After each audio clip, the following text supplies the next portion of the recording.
All right, Dwayne, we're doing something different today. Something unique. Want to elaborate on what the game plan is for this episode? Well, at the request of our subscribers, we are going to start going over some home inspection defects. Get some inside scoop on, what the heck we talk about on a daily basis internally, right? It's pretty cool. I was reading a Wall Street Journal article yesterday, and it was saying I believe it was Redfin, said that they had some statistic that 25% or 27% of all home inspections are all transactions, people buying homes, passed or waived on the home inspection.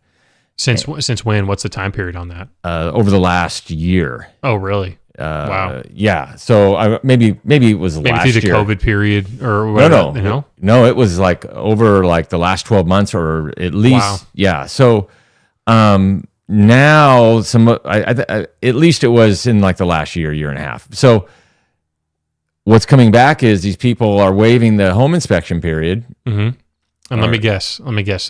They're finding issues with their home and they're upset. Yes, very upset. And they saved maybe $400 or $500, and now they're out a couple thousand. Now they're out, $10,000, $20,000, $30,000 trying to save a penny, and it's actually biting them in the butt.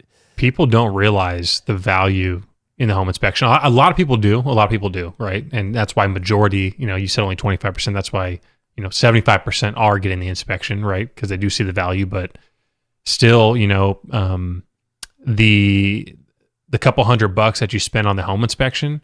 I mean, we like to ask, do you go to the cheapest doctor? When your family's sick? No, you don't, right? Because your health is important to you. Well, your home or the property that you're purchasing is likely one of the biggest investments you're ever making in your lifetime, and you want to save a couple $100 on the home inspection, right? To check your home's health, right, so to speak. Well, there's a big blame game going on right now, and a lot of home buyers are blaming their realtors because they didn't press them and make them get a home inspection. Yeah, which they can't make them do it. I mean, Correct. They can waive it. Correct. But you can educate, right? And you could paint a picture for them that would lead them down the road of understanding the significance of what we do, right? And so, like Dwayne said, at the request of our viewers, right, and the request of people that I've personally spoken to, both at the car conference a handful of weeks back and just in person throughout the last few weeks of going out and about, people want to see more education on what we're doing, right? Yep.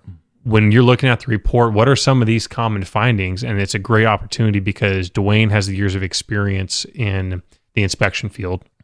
I'm on the marketing side, so I could play the dumb guy that doesn't know anything about the inspections, right? And we could go back and forth. And I can ask some pertinent questions about, hey, what are we looking at here? And you can give me a professional response. Well, one of the things in this article was a lot of these home buyers say, well, I don't care what's wrong with the house. I just want the house. Well, they do care. In that's not real. Of course they care, right? Especially if they're going to be out $50,000 3 months after they buy the house. Of course they care. So that's not a real statement. You can't listen to what people tell you. You need to be responsible with them. And we're going to go over that. So to answer your question, a lot of this feedback we're getting, we're going to tell you things, and we're going to go over some examples of why there's value in the home inspection. What things that you can't see just walking through the house as a normal person that the home inspector will uncover, and it's going to shock you. So Yeah, and so let's dive right in. We're doing something new. We got a new little setup here. We got a little TV in the background, and I got it up on my screen too. I know Mackenzie's going to stitch this into the video so that way the viewers can get a good shot of it. But all right, Dwayne, what are we looking at here? Actually, let me start with let me guess what we're looking at. Okay. Well, no. Let me ask you a question. Okay. What part of the house are we in? I would say the attic. Yep, that's correct. You're in the attic, and if you're buying a home, are you going to go look in the attic? Unlikely. No, you're not, because you'd need a ladder, right? And they're typically home buyers never walk up with a ladder. No. And then, there's liability. Nor do you want someone stepping through your ceiling, during open house, right? So this is a job of the home inspectors to go into the attic and look around. Got it. And so what I'm seeing here, all right, so I'm seeing the black piping coming out. I'm seeing I'm seeing the ventilation system here. Now, my first gut instinct is I'm seeing the base of that ventilation not being properly connected. So that's correct. There's a lot going on here that I'm going to explain. First of all, do you see in the lower right of the screen, there's newer wood? Yep. And you see that newer, obviously, if you look at the framing, this is not a real brand new house, right? No. You can see newer framing. That's a new ceiling above a bathroom. That's why you see the darker wood to the left, the newer, brighter color wood to the right. And then you see that black plastic pipe going up. This house is actually about 80 years old. The good news here is they've done some things to update the plumbing, because that's a plumbing vent. So as a home inspector, I can confirm to you that they've updated the plumbing. Got it. And I can also tell you that they have installed an exhaust fan in the bathroom. Got it. Unfortunately, which you wouldn't know, that exhaust fan, if you look at, that's the fan in the back. In the very far distance there, it's coming over and twisting around, and there's a hole in the ceiling there. Well, that fan is not exhausting to the right destination. It is not, and it's recirculating all the air in the bathroom right back into a bedroom closet. That's a bedroom closet. It's going right into a bedroom closet. And so, what's the thought process, even if that was properly connected, right? And that the base actually is poked through that hole, that's just completely incorrect ventilation to begin with. There's no other issue other than the fact that, I guess I can't say no other issue, but that's crazy. So essentially that vent should be going up through the roof. Yeah. There's really nowhere, or through the eave in the back, and have like a damper on it so it could just exhaust air to the exterior of the home.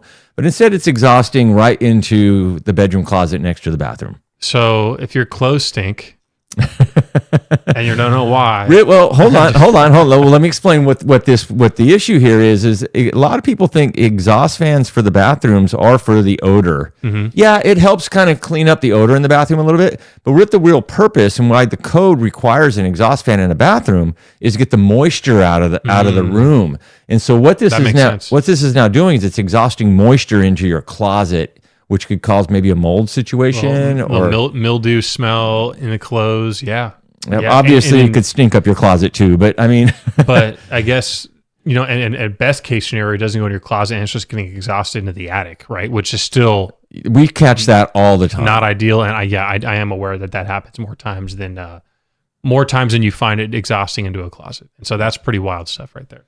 So yeah, these are things, and then here's another issue here. You see the electrical wiring lying right on that metal box for the fan? Yep. Well, that's a high voltage wire. It should not be lying on that box. And now that box is actually connected to a switch in the bathroom. That potentially could be a dangerous situation there, where maybe if a rat or a rodent chewed on that wire and then it caused a short and that whole box became live. Yep. Now you could actually have a safety issue there. So a lot going on there. That's pretty wild. We're going to continue to pull up a couple different scenarios here to keep painting pictures for you guys. But I like this one.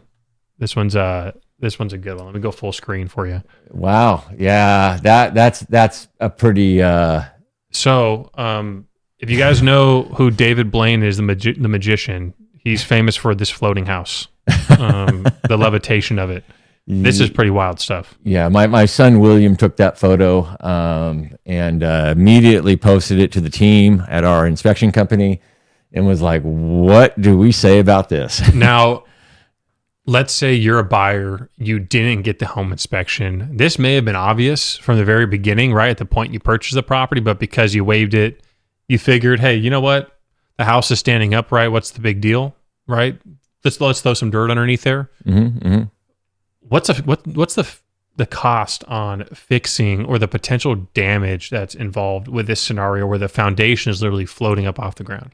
That's tough to say. As property inspectors, we can't really tell you that. I'm suspecting the cost of this could be really exponentially high, probably in the $20,000-$30,000 range, wow, if not more. The fix that was prescribed for this was not that. The fix was probably only maybe 10 grand. However, I don't agree with the engineer on what he prescribed, but again, I'm not the engineer. So fair enough. But I mean, if you really look at what you need to do to fix this, look at that fence on the left side. This thing's leaning. That thing's leaning because it's holding up all that dirt.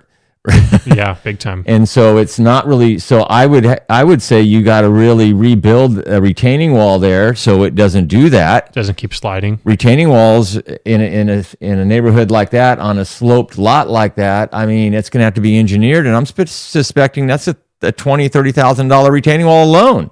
Wow. And then you got to basically shore up that foundation. So. Yeah, that's incredible stuff. I want to pull up another view of this because I know we got another secondary photo that. Yeah, you can just look right under the house. I mean, that house is levitating. I mean, I'm surprised a bear's not living underneath there. Yeah, right. That's pretty crazy. That's your home foundation should not look like this. No, I think no. And if you look in that last photo you pulled up, if you think about it, you're probably not going to be walking along the side of that house because it was pretty steep. Yeah. I mean, you probably take a look. Okay, a little side yard. If you waive the home inspection on that house, you may buy that house and not even realize this condition exists. Absolutely. And that's a scary part, is because people can live in a scenario that they truly have no idea how either dangerous it is or how expensive a fix it's going to be, or just really they have no idea how to ascertain, I'll tell you what, whoever's buying that house should get a discount. I mean, that house is going to have to be priced accordingly because there's a significant repair that has to be engineered. All right, I'm pulling up a video on this one now. Oh, yeah. That one's pretty cool. All right, so here's my guess. What are we looking at? What are we looking at? This looks like something that's out on the parkway in front of your house, right? Alongside the curb. Where is it the water? It's a water meter, correct? Yes, that's the water main, and we call that a crock. Got it. That little concrete box is a crock. Sometimes they're plastic. And many home inspectors do not open that box, but there is a section of that pipe on one side of the meter that's the responsibility of the homeowner. Got it. So all home inspectors should be opening the box and looking inside, because what's going on here? It looks a bit flooded, and I could guess that's not supposed to look like that. Yeah, it's going in circles. There's a leak at the main. That could be $4,000 or $5,000 right there. Wow. And that's just to dig that up, break concrete probably if you're near a sidewalk, and redo that whole deal. It could be a free fix if the water department accepts responsibility for it and fixes it, or it could be anywhere from $3,000 to $5,000 depending on what they need to do, and you have to pay to fix it. So best case scenario, you have to deal with the city on getting out to your place and fixing it in a timely manner where you don't have any headaches. Well, and best case scenario. Well, and think about this: you're paying the water bill right now. That's true. that thing's just spinning. That's true. Wow, that's incredible stuff.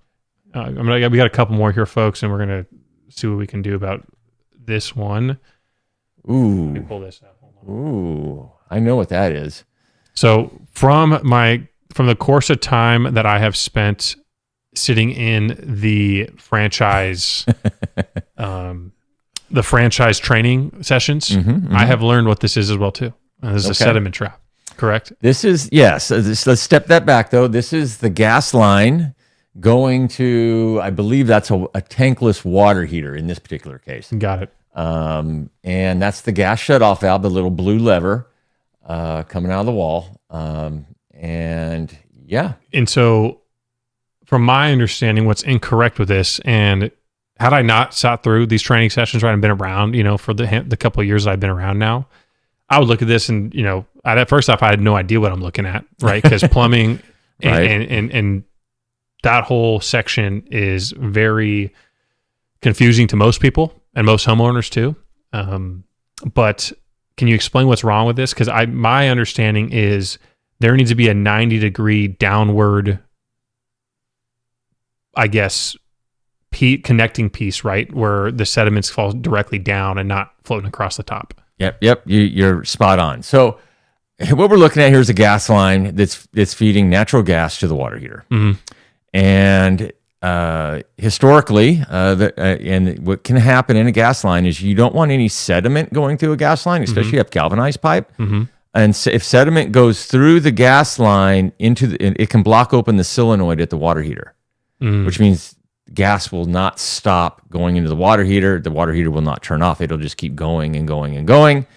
And that can be a dangerous condition. So in the plumbing code, and this is nationwide, you have to have what's called a sediment trap, which means you have to plumb the gas pipe in a certain way to cause the gas to turn 90 degrees, and it traps any sediment into that. It's also known as a drip leg or a trap. And I got a real-time example here too. There you go. So you can see the gas coming in a downward slope. The gas makes a 90-degree turn, and any sediment gets caught in that trap or that leg. Gotcha. And so you're saying sediment. I thought gas was airy. There's stuff in the gas that can actually cause that, or is that coming from somewhere else? Well, I mean, have you ever touched a metal pipe, and sometimes some of the little metal particles flake off of it? Yep. Like rust, or let's say dirt or dust, or something gets in that line, like an air pocket or something like that, which it does happen, and that's why you need to have a sediment trap. So that previous picture showed it was plumbed incorrectly as a T. So gas can just blow right, or sediment can just blow right over, and it's not really trapping anything. Here, theoretically, it's going to drop down into the weight bottom. of those particles are going to fall directly down, and that's why you have gas is going to then. That's why you have a cap on the bottom, because you could technically open that cap and clean it out. Understood. Got it. Man, that's pretty amazing stuff. I think we got one or two more examples here, and then we're going to wrap it up. Which one do you want to do, Dwayne? We got the counterfeit, so we got window flashing. Which one sounds better to you? Let's do the counterfeit next. All right. We like the counterfeit breakers.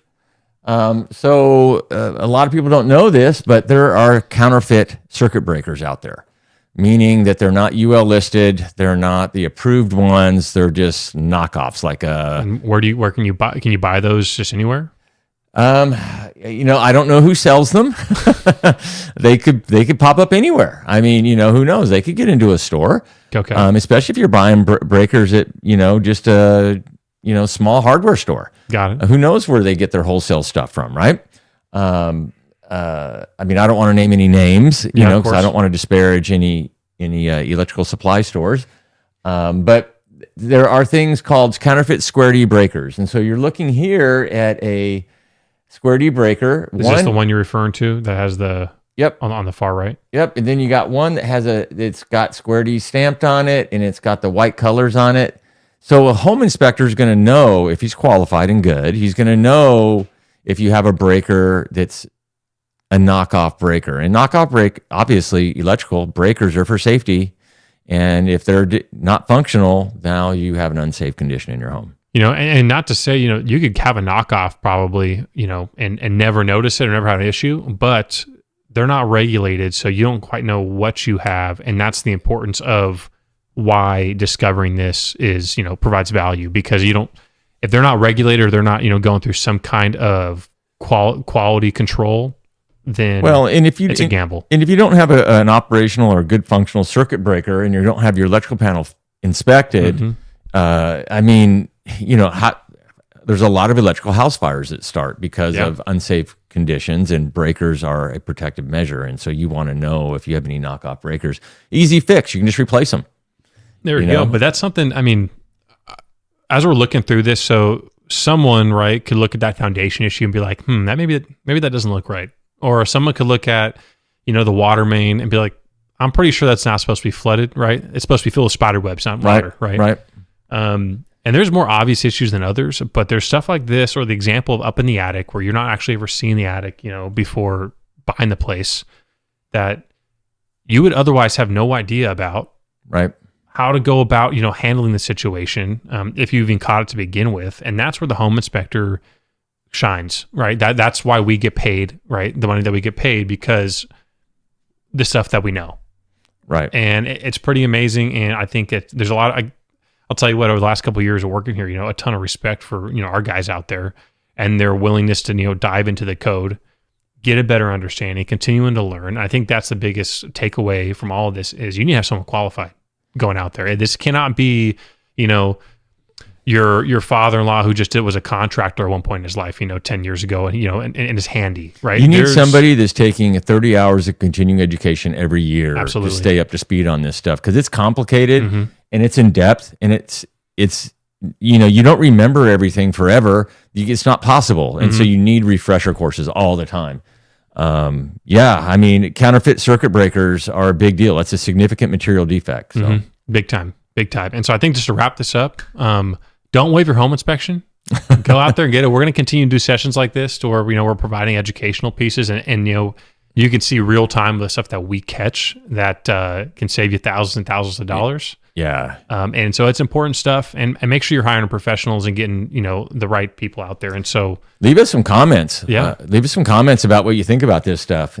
Yeah, absolutely. I love hearing your comments, your thoughts. If there's, a part of the home that you want to see, more info on, then that's what we're here for. But until next time, give us a call for your home inspection needs, 866-881-5027, or visit morrisoninspects.com.